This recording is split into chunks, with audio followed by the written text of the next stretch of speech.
So the last question will be solved now.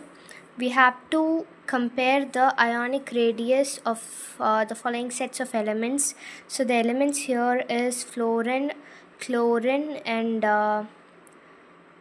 hydrogen. Actually these are ions, F minus, Cl minus and H minus.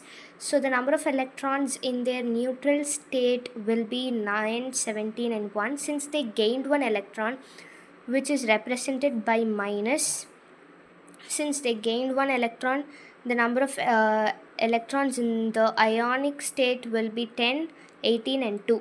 Now if you see, this pair is not similar to the second question's pair, because in the second question, even when the atoms were not similar, were of different elements, the ions were of different elements, they were isoelectronic, meaning that the number of electrons in their atoms were same. But in this case, the number of electrons in the atom is not same. So what can we do now to find the ionic radius relationship?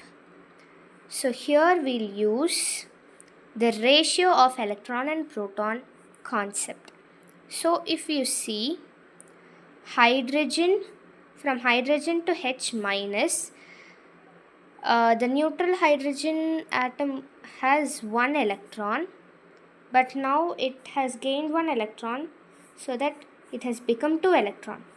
And in the case of fluorine, from fluorine to fluorine minus, 9 to 10.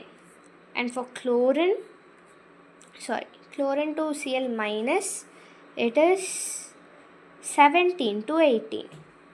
Now if you see, this is the number of electrons, but the number of protons will be same, which is nothing but 1. Here it is 9 and here it is 17. So the electron proton ratio, E by P ratio, is maximum for hydrogen.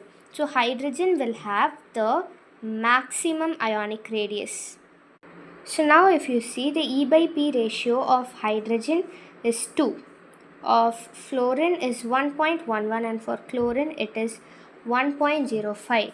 So with this conclusion, we can say that hydrogen has maximum ionic radius H minus and